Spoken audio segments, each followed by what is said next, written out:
ये आपका स्वागत है। मैं विवेक बिंद्रा, मोटिवेशन स्पीकर और बिजनेस कोच। थोड़ी एनर्जी तेज है। आज बात करूंगा सरदार मिल्खा सिंह की। इस वीडियो के बाद जिंदगी में आपका फोकस कभी घटेगा नहीं। याद रखिए, सरदार मिल्खा सिंह कोई रेस में तेज नहीं थे, वो भागते तेज नहीं थे। उनकी सफलता का कारण था उनके पास ना हर बार कोई ना कोई गोल था।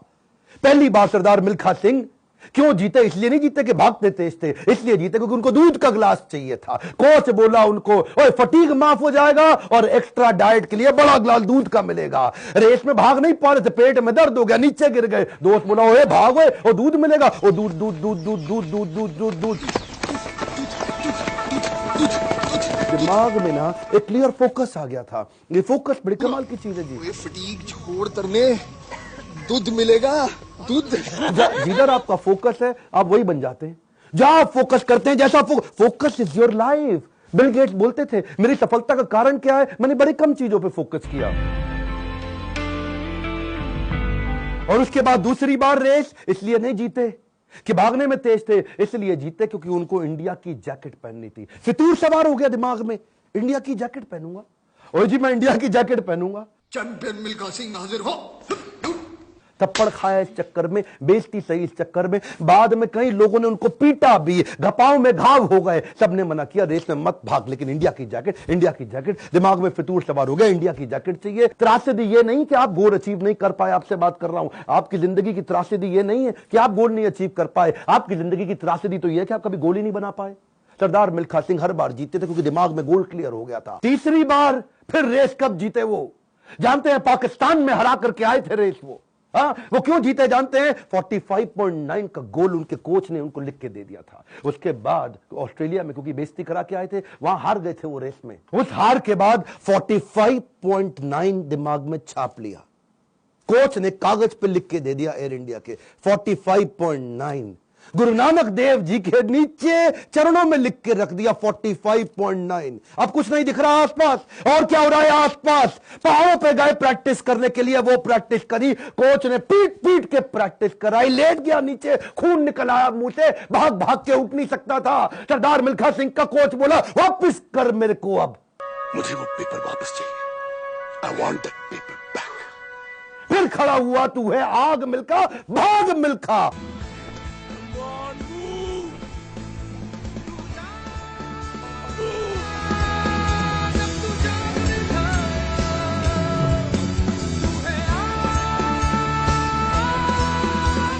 मेरा आपसे क्वेश्चन है, आपका 45.9 क्या है? इस वीडियो को ऐसे नहीं सुनना, लिखो, अभी लिखो। ये आपसे बोल रहा हूं, आपसे। फायदा नहीं, क्यों टाइम वेस्ट कर रहे हो अपना? अगर अपना 45.9 डिसाइड नहीं किया, मेरा अपना डिसाइड हो चुका है, मैं कर चुका हूं। आपसे पूछ रहा हूं, कैसे अरुणिमा सिन्हा माउंट एवरेस्ट पार कर गई? 8848 की हाइट उसको पार करनी थी। इसका 45.9 सेकंड क्लियर था। आपका गोल क्या है? हर बार वो रेस ऐसे ही जीता। पाकिस्तान में भी जब रेस हरा के आया ना, तो उसके मन में लक्ष्य था कि मेरे नाम पे एक दिन देश में छुट्टी होनी चाहिए। अपनी गर्लफ्रेंड को प्रॉमिस किया था उसने। तू देखना बीरो, एक दिन तेरे मिल्खा के नाम पे भी छुट्टी होगी। वो गोल क्लियर हो गया ना दिमाग में, है जी। पाकिस्तान में जाकर के हरा करके, और ऐसा हराया, फ्लाइंग सिख का नाम पड़ा उसका। अब मिल्खा सिंह का दूसरा लेसन पकड़ते हैं, आइडेंटिफिकेशन ऑफ डिस्ट्रैक्शन। ऑस्ट्रेलिया में प्री क्वालिफाइंग रेस में हार गया था। जानते हैं क्यों? क्योंकि ऑस्ट्रेलिया पहली बार गया था, गोरी गोरी मेमे देखी थी, डिस्ट्रैक्शन हो गया।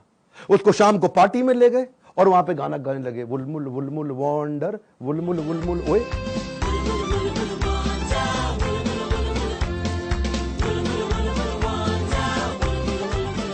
पूरा म्यूजिक में दिमाग घूम गया, बियर पे बियर चले चली जा रही है। प्री क्वालिफाइंग रेस के अंदर हार गया, डिस्ट्रैक्शन पकड़ में आया उसको। एक बात बताएं, डिस्ट्रैक्शन और डायरेक्शन इनवर्सली प्रोपोर्शनेट है। जब डायरेक्शन तेज होगा, डिस्ट्रैक्शन खत्म हो जाएगा। जब डायरेक्शन खत्म होगा, डिस्ट्रैक्शन ज्यादा हो जाएगा। डिस्ट्रैक्शन हटाने के लिए डायरेक्शन क्लियर चाहिए। मिल्खा सिंह समझ गया, एक बात उसको क्लियर हो गई, जिस चीज को ना बोलना है तो ना बोलना है, गोल क्लियर होना चाहिए। पहला point, one more time, come on. क्या? उसके बाद वापस आया और उनके अपने देश की बड़ी खूबसूरत देवी जी उनके पास फिर से आई थी स्विमिंग पूल में, और बड़ी मुस्कुराते हुए आई उनके पास। देखा नहीं उनकी तरफ, क्या बोले? जी आपकी गलती नहीं है, दिक्कत मेरी है जी, मैं डिस्ट्रैक्ट हो जाता हूं, धन्यवाद जी। हाँ, और देवी जी को प्रणाम करके निकल गया वहां से मिल्खा सिंह। क्यों जानते हैं? Identification of distraction. आपकी जिंदगी का डिस्ट्रैक्शन आज आइडेंटिफाई करो। इस वीडियो को देख के टाइम वेस्ट नहीं करना, लिखना है, लिखिए। कम ऑन, आपसे बोल रहा हूं, आज लिख लो डिस्ट्रैक्शन क्या है। आज बड़ा डिसीजन लेना है आपको। अपने नो सोशल मीडिया रिचुअल्स बना लो। सोशल मीडिया कितना यूज करना है वो आप पहले ही डिसाइड कर लो। एक ट्वीट, एक ईमेल, एक नोटिफिकेशन, एक शेयर चैट, एक टिकटॉक का गाना, ऐसा ऐसा करके। पिछली बारी बताया था ना आपको नेपाल वाले वीडियो में, तेरी प्यारी प्यारी अखियां,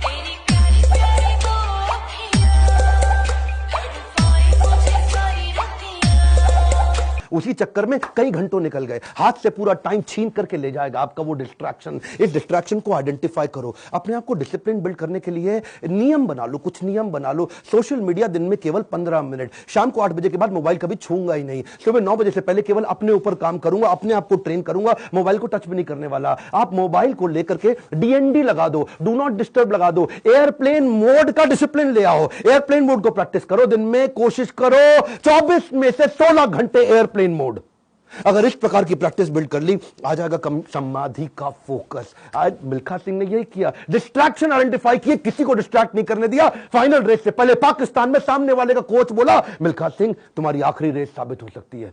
क्या बोला मिल्खा सिंह? दौड़ूंगा भी वैसे ही। मिल्खा सिंह, ये आपकी जिंदगी की आखिरी रेस साबित हो सकती है।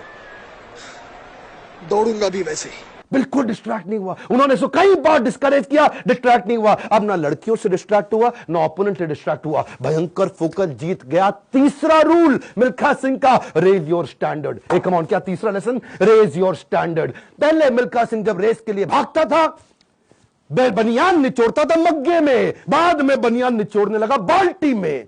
इतना पसीना निकाल दूंगा कि बाल्टी में निचोड़ूंगा। बदल दिया जी, मग्गे से पहुंच गया बाल्टी। Raise your standard. आप आज जो भी कर रहे हैं, come on, keep improving yourself. Prove नहीं करना है, इंप्रूव करना है, कंटिन्यूअस इंप्रूवमेंट। कम ऑन, क्या continuous improvement? Regular practice, solid discipline. कोई भी लक्ष्य इंसान के प्रयासों से बड़ा नहीं है।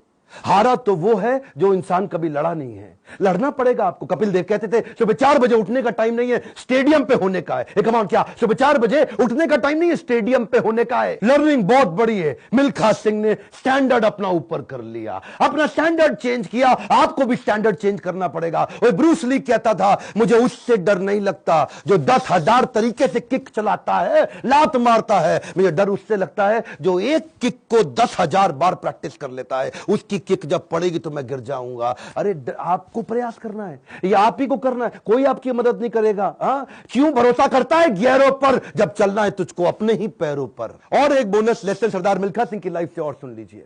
आखिरी तक सरदार मिल्खा सिंह, याद है मूवी के अंदर आर्मी में पवन मल्होत्रा सरदार जी जो बने थे, उनके वो कोच को आखिरी तक छोड़ा नहीं उन्होंने। आखिरी तक उस कोच को अपने साथ चलाए रखे। सब पीठ पर आपकी थपकी है, हुटुई पे लात का नतीजा है गुरुजी। कोच, मेंटर, गाइड, काउंसलर जिंदगी में बड़े इंपॉर्टेंट है। हमेशा बोलते रहे सरदार मिल्खा सिंह, और मैं 80 में 77 रेसें जीत गया, लेकिन सारा क्रेडिट दूंगा अपने कोच को और इंडियन आर्मी को जिसने मेरे को बंदा बनाया है। बड़ा इंपॉर्टेंट है जी लाइफ के अंदर कौन सा कोच और कौन सा काउंसलर जो आपको सिखाता है, जिससे आप सीखते हैं। ऐसे ही कई कोच काउंसलर मैं लेके आया हूं अपने एवरीथिंग अबाउट एंटरप्रेन्योरशिप प्रोग्राम में। इसके बारे में खोल के बोलूंगा। क्यों? दुनिया का सबसे अफोर्डेबल प्रोग्राम, इससे कम पैसों में इससे पावरफुल प्रोग्राम कभी दुनिया में हो नहीं सकता। आपको पैसों की जरूरत पड़ती है अपने बिजनेस के अंदर, HDFC के केकी मिस्त्री वाइस चेयरमैन हमारे साथ आ गए हैं आपको सिखाने के लिए। आपको लोन चाहिए अपने बिजनेस के अंदर, निर्मल जैन। कौन है निर्मल जैन? IIFL के चेयरमैन, इंडिया इन्फोलाइन के। वो आकर के आपको हमारे साथ में सिखाएंगे कि मार्केट से पैसा कैसे लेके आया जाए। आशीष चौहान, बॉम्बे स्टॉक एक्सचेंज के vice chairman, CEO, managing director, वो आकर के आपको हमारे साथ सिखाएंगे कि बॉम्बे स्टॉक एक्सचेंज में कंपनी को लिस्ट करने के स्टेप्स क्या हैं। बॉम्बे स्टॉक एक्सचेंज में कंपनी का नाम लेके जाना आपकी बहुत मुश्किल काम नहीं है। आज अगर आपकी बहुत छोटी कंपनी है, 2 करोड़ का भी टर्नओवर है, 50 लाख का भी टर्नओवर है, तो भी आप लिस्टिंग कर सकते हैं। SME लिस्टिंग की ऑप्शन आ गई है। रिदम देसाई, मॉर्गन स्टैनले के मैनेजिंग डायरेक्टर हमारे साथ आ गए कि कौन से देश के अंदर बिजनेस करना आसान है। आपको आकर के कोचिंग देंगे। मैं सारे नाम लूंगा, वीडियो लंबा हो जाएगा। बहुत बड़ी लिस्ट हो गई है हमारे साथ। अब देश भर के हम लोग पावरफुल अरबपतियों को अपने साथ में लेके आए हैं जो आपको कोचिंग देंगे। स्टूडेंट्स के लिए 750 रुपए महीना, एंटरप्रेन्योर्स के लिए 1500 रुपए महीना। एक रिक्वेस्ट और करूंगा, सरदार मिल्खा सिंह की ये लाइफ बहुत इंस्पिरेशनल है। मैं चाहता हूं सरदार मिल्खा सिंह जिसको लोग भुला चुके हैं, उनका वीडियो शेयर करिए पूरे देश के अंदर। कई मिल्खा सिंह खड़े हो जाएंगे। हमें बिजनेस में भी मिल्खा सिंह चाहिए। पहला रूल गोल चाहिए, दूसरा रूल डिस्ट्रैक्शन हटा दो, तीसरा रूल अपने स्टैंडर्ड बड़े कर दो, और चौथा रूल कोच बड़ा जरूरी है। हमारे साथ जुड़े रहने के लिए, वीडियोस को लाइक करने के लिए, चैनल को सब्सक्राइब करके बेल आइकॉन हिट करने के लिए, नीचे अपनी रिक्वायरमेंट देते रहने के लिए आप सबका प्रेम पूर्वक मुस्कुराहट के साथ बहुत बहुत धन्यवाद।